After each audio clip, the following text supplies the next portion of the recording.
Fala pessoal, tudo bem? Na aula de hoje a gente vai ver sobre modos de produção, tá? Para fechar o conteúdo aí de industrialização. O que seria isso aí?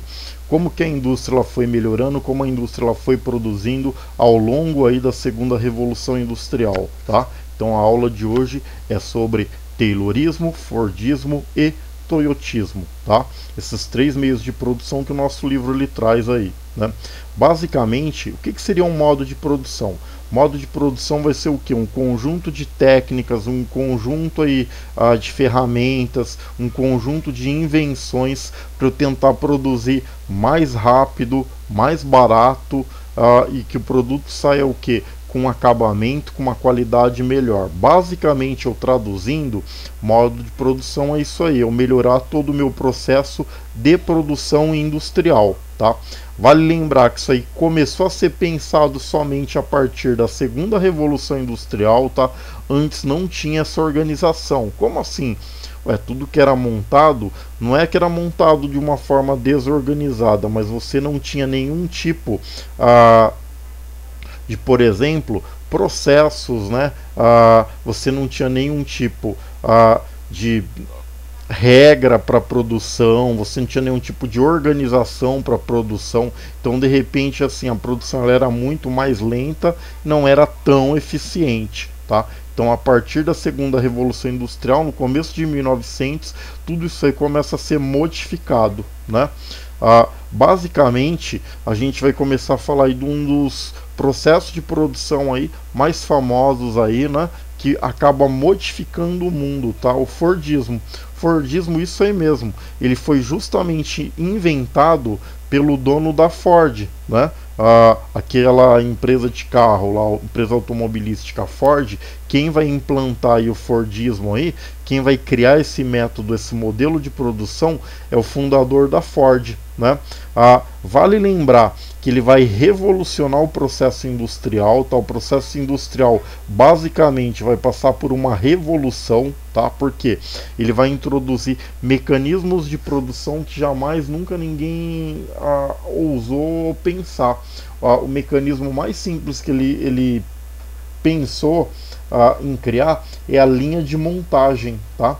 O que é a linha de montagem? A mesma linha que é utilizada até hoje. O produto ele passa por uma esteira, cada setor que o produto ele vai passando na fábrica, esse produto ele vai sendo moldado, ele vai sendo montado, tá? Ele vai sendo arrumado, tá? Então basicamente é isso aí o Fordismo. Uma outra coisa que o Fordismo ele acabou criando, ele acabou separando também a fábrica por setores, né? Uma coisa que lá no passado nunca ninguém tinha pensado em fazer. Ele via qual trabalhador tinha habilidade em qual área e foi separando, foi criando setores dentro da fábrica, né? Esses setores dentro da fábrica acabavam o quê? Acelerando o processo juntamente com a esteira de montagem. Uma outra coisa também que o Fordismo ele acaba criando, que é o que? Uma produção em massa, você produzir muita coisa, né? Consumo em massa, produção em massa, né? Uma coisa interessante também que o Fordismo ele praticava, tá? Diferente lá da primeira revolução industrial e o comecinho da segunda, dentro da fábrica onde era implantado o sistema de trabalho fordista, o que acabava acontecendo? Você tinha assim aumentos, tá? Salários assim acima da média na época, tá? Na verdade, qual que era o esquema? O que o Henry Ford ele pensava? Se eu pago bem o meu funcionário ele é capaz do que? De consumir. Se o meu funcionário de repente ele não consegue consumir, ele não consegue comprar um carro, mas o que acaba acontecendo? De onde ele for consumir roupa, produtos, ele vai o que? Mandar o dinheiro dele, de repente essa pessoa consegue consumir um carro. Então você cria todo um ciclo, né? Você paga muito, mas esse dinheiro ele circula, ele movimenta a economia, ele faz com que as pessoas o que? Vão consumir cada vez mais, tá? Então o Henry Ford ele acaba entrando para a história.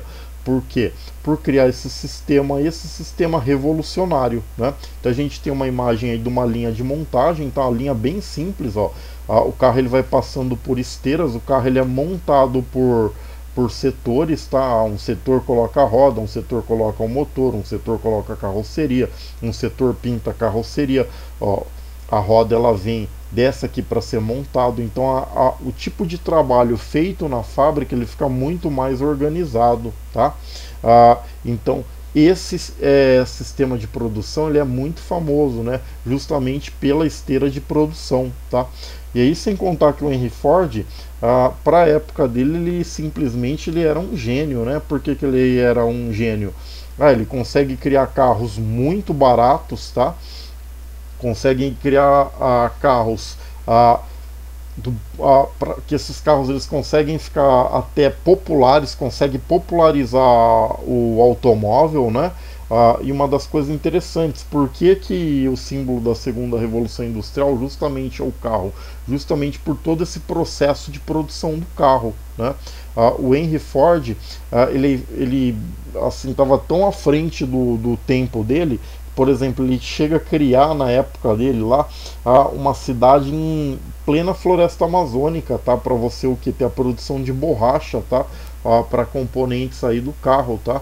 Uma outra coisa interessante, a questão da pintura dos carros, né? O carro mais famoso que o Henry Ford ele cria é o Ford T. Tem até frases, né, que entraram para a história. Todo carro pode ser preto, né? Por que ele falava isso aí? Você pode escolher qualquer cor do seu carro, desde que seja preto. Por quê?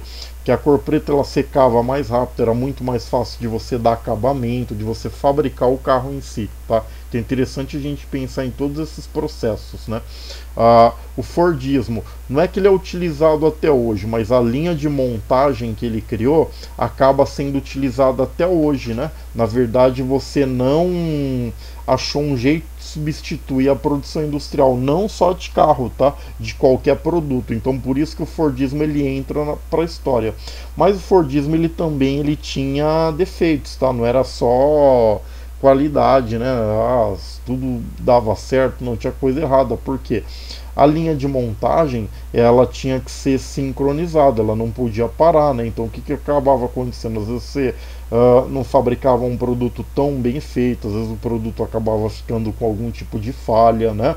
Um dos grandes problemas do Fordismo, lembra lá, a produção em massa? Então eu produzia muita coisa sem ter noção que eu ia conseguir o que? Vender, tá? Então as fábricas onde eu tinha aí o tipo de produção ligada aí ao Fordismo, eu tinha grandes estoques, né? Vale lembrar que para os dias de hoje isso é um grande problema, né? Porque se eu pego todo o meu capital, eu fabrico produtos e eu estoco, eu não tenho grana, tá? Eu não tenho capital de giro, então eu corro o risco de não vender meu produto, por exemplo, uma crise que a gente está passando agora, e todo o meu capital, todo o meu dinheiro ficar empatado em estoque. Então o Fordismo ele tinha assim alguns problemas, tá? Na época ninguém percebeu isso, ninguém enxergou isso aí, tá? Mas assim também tem os lados positivos, tá? Que até hoje algumas coisas do Fordismo é utilizado ainda, tá? O outro meio de produção, o outro sistema de produção que aí era contemporâneo, competiu de igual para igual aí com o Fordismo, o Taylorismo, tá? O Taylorismo, na verdade, a pessoa que inventa o Taylorismo é o Taylor. O Taylor, na verdade, ele é assim, ele é um administrador de empresa, tá? Ele era uma pessoa que ele pegou como uma empresa funcionava na época, estudou como que ele podia tirar proveito da produção industrial. Vale lembrar que assim, ó, uma das coisas que o Taylor ele visualizava justamente era o que? Você tentar ganhar mais, lucrar mais em cima do seu produto. Então, olha só, isso é bem diferente da visão do Ford, tá? O Ford, na verdade, ele era um engenheiro, um fabricante de carro. Ele estava preocupado na qualidade dos carros dele, ele estava preocupado em vender carro, ele estava preocupado em fazer a marca Ford crescer muito. E aí teve gente que copiou o sistema do Henry Ford. Agora o Taylorismo não. O Taylorismo ele viu como que a fábrica funcionava, ele aperfeiçoou o sistema dele, só que ele era um administrador de empresas. Ele estava preocupado em quê? Em lucro. Então, por exemplo, lembra do que eu falei? Que dentro do Fordismo o Henry Ford ele dava aumentos periódicos, né, visando o que o funcionário dele ganhar bem, para o funcionário dele gastar muita grana e essa grana circular aí no comércio, aí na economia do país, do lugar. O Taylor já era diferente. O Taylor ele economizava em salário, ele economizava em mão de obra. Tanto é que uma das coisas que o Taylorismo ele prega é o seguinte: eu não preciso dar um aumento para todo o setor da minha fábrica. Eu vou fazer o que? Com que os trabalhadores acabam o quê? Um concorrendo com o outro. Eu vou falar assim: olha, quem se destacar nesse mês vai receber um benefício aí, um abono salarial. Então eu vou fazer com que os trabalhadores trabalhem muito para tentar ganhar essa bonificação, só que só um vai levar, diferente do Henry Ford, tá? Uma outra coisa que o Taylor também vai instituir nas fábricas dele, o trabalho cronometrado, tá? Como assim o trabalho cronometrado? Quem assistiu aí Tempos Modernos, aquele filme do Charlie Chaplin, tem a fábrica toda ela é comandada pelo relógio, tá? Então todo mundo tinha que produzir de acordo com o relógio. Tinha o mesmo sistema de linha de montagem, tá? De esteira, parecido com o Fordismo, só que a produção ela era controlada pelo relógio, tá? Era muito mais rígida do que o Fordismo. Então, por exemplo, se o produto chegasse na tua mesa e o tempo daquele produto ficar fosse 2 minutos, você tinha que tentar montar, costurar, apertar, fazer o que tinha que fazer em 2 minutos. Esse era o tempo. Vale lembrar que isso aí gera um monte de problema, tá? Porque nem sempre o produto ele ficava pronto nesses 2 minutos. Você não podia parar a produção. Você tinha que fazer o que você conseguiu fazer e jogar para frente, tá? Então tinha muito produto que saía com problema, né? Saía com defeito e não tinha controle de defeito, né? Não tinha como você ver como esse produto ficou lá na parte final, tá? Então o sistema do Taylor, o Taylorismo, ele meio que assim, era uma cópia do Fordismo, só que era uma cópia mais voltada para o dono da fábrica ter um lucro maior.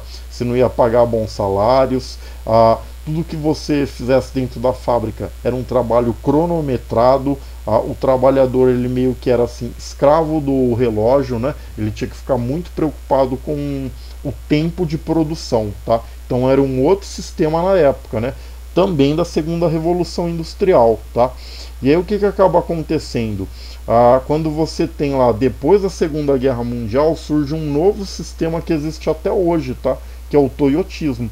O toyotismo, como que ele surge? Também tem a ver com a fábrica de carro, tá? A fábrica de carro Toyota, ela tinha dois cofundadores. Eles foram numa fábrica onde ainda existia o Fordismo, sentaram e ficaram lá algumas semanas, vendo como que o Fordismo funcionava, como que realmente funcionava a fábrica de carro Fordista, tá? E aí o que eles perceberam? Que eles podiam assim criar várias melhorias em cima do Fordismo e criar um sistema próprio, tá? Então esse sistema próprio aí, na verdade, assim, é como se fosse um melhoramento do Fordismo, ficou conhecido como toyotismo, também foi aplicado numa fábrica de carro. Pessoal, uma coisa interessante para vocês entenderem, não é porque o Fordismo tem a ver com a Ford, o toyotismo tem a ver com a Toyota, que não é aplicado em outras fábricas, tá? Tanto o Taylorismo lá no passado, o Fordismo no passado, o toyotismo atualmente é aplicado desde a fábrica de carro, não só da Toyota, em qualquer fábrica de carro aí do mundo, uma fábrica de computador, de televisão, de celular, tá? O nome do sistema é esse, mas não significa que ele só é aplicado nessa fábrica para aquele segmento, tá? Uma das coisas interessantes que o toyotismo ele percebeu, que a produção ela tinha que ser o quê? Flexível. Quando eu falo em produção flexível, o que é isso aí? Eu tenho que produzir conforme a minha demanda. Na verdade, uma das coisas que o toyotismo ele vai trabalhar sem grandes estoques, igual o Fordismo trabalhava, né? Por exemplo, a Ford lá do passado, lá ela produzia 10 mil carros sem ter certeza que ela ia vender, tá? Ela acumulava os carros, ela estocava os carros. Como que a Toyota começou a trabalhar? eu só vou produzir a quantidade X de carro que é a quantidade que eu vou vender. Não vou produzir nem 50 nem 100 unidades a mais. Inclusive, isso aí existe até hoje, tá? Qualquer fábrica que você for, você percebe que os estoques são muito pequenos. Tanto é que vocês já devem ter passado por alguma situação comum dessa, que é o que? Você chega para comprar um produto, o vendedor fala assim, olha, vou fazer o pedido para a fábrica, você tem que esperar, porque nem a fábrica nem a loja vai trabalhar com grandes estoques, tá? Então é interessante eu entender isso aí. Uma das coisas interessantes também dentro do toyotismo é o seguinte, o trabalhador, ele não vai ser aquele trabalhador que ele vai montar o produto, tá? Dentro do toyotismo, o trabalhador, ele vai ser um técnico, tá? Ele não pode ser simplesmente um apertador de parafuso, ele tem que entender o sistema.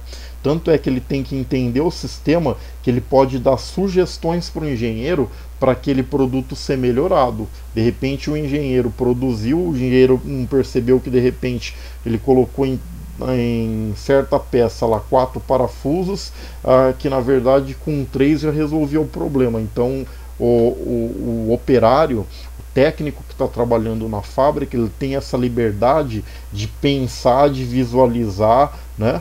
Tem um outro sistema lá que dentro do toyotismo, que é o Kanban, que você pode o que? Anotar sugestões e mandar diretamente para o engenheiro. Então o toyotismo, ele já é uma outra dinâmica, né? A fábrica vai trabalhar de um outro jeito, né? Vale lembrar que antes que alguém pense assim, por que esses caras da Toyota melhoraram tanto assim? Porque o Japão, ele não é os Estados Unidos. Os Estados Unidos tem muita matéria-prima, o Japão tem pouca matéria-prima. A gente está falando de um período pós-Segunda Guerra Mundial. Então você tinha que fazer uma série de ajustes para tentar produzir o máximo possível sem ter desperdício de matéria-prima, sem ter desperdício de produto, tá? Então, na verdade, o toyotismo ele foi o que? Moldado para o Japão como? Um Japão que estava em processo de industrialização, estava em processo do que? De modernização. Foi moldado para um Japão que não tinha matéria-prima, que a matéria-prima era escassa, moldada para um Japão que não tinha tanto trabalhador. O trabalhador tinha que ser um trabalhador muito dinâmico, tinha que ser um trabalhador que pensasse, não um trabalhador que fosse igual um robozinho, né? Então o toyotismo ele tem toda essa diferença, né? Aí uma linha de montagem, ó, mesmo esquema, ó, esteira. E se vocês pararem para perceber, ó, o que acaba acontecendo? Você não tem a questão do relógio, o trabalhador ele tem que montar esse motor aqui. Esse motor ele tem um tempo, né? O trabalhador não pode ficar lá um dia montando motor, vai ter um determinado tempo lá X, só que o trabalhador ele tem que garantir que tudo que ele montou aqui vai funcionar, que nenhum parafuso ficou pela metade ou que nenhuma peça deixou de ser instalada. Então o toyotismo ele trabalha muito com isso aí, tá? Com a qualidade aí do produto, com a questão do que? Do produto ele ser bem feito, tá? Bem elaborado. Uma outra coisa que o toyotismo também ele vai fazer é tudo ser feito na hora certa, tá? Tem até um termo que é muito utilizado dentro do toyotismo, que é o just in time, que é o que? Matéria-prima tem que chegar na fábrica no tempo certo, o produto tem que ser feito no tempo certo, ele tem que sair na fábrica no tempo certo. Na verdade é como se assim, ó, fornecedor de matéria-prima, fábrica e comércio onde o produto vai ser vendido trabalhasse como se fosse uma engrenagem, trabalhasse assim sincronizado, certo? Então os 3 meios de produção que eu tenho aí que saber um pouquinho são esses 3: Fordismo, Taylorismo e Toyotismo. Vale lembrar que desses 3, o que continua aí em todo vapor ainda no mundo de hoje é o Toyotismo, né? Fábricas onde o que? Os funcionários têm que pensar, fábricas onde, por exemplo, eu vou ter estoques reduzidos, né? Fábrica onde eu tenho que tudo acontecer, tudo ser montado em tempo certo, fábrica onde eu não posso ter o que? Desperdício de matéria-prima, onde o produto ele tem que sair com o mínimo de defeito possível, onde eu vou ter controle de qualidade, tá? Onde o produto ele tem que ser destinado para um consumidor final e esse consumidor ele tem que sair satisfeito não só com o produto, com a marca em si também, tá? Então basicamente a gente viu os 3 modelos de produção que são voltados aí na primeira finalzinho da primeira, segunda revolução industrial e terceira revolução industrial, certo? Na próxima aula a gente vai falar mais um pouquinho aí sobre indústria no Brasil. A gente se vê na próxima aula, né? Tchau, tchau, pessoal, até a próxima.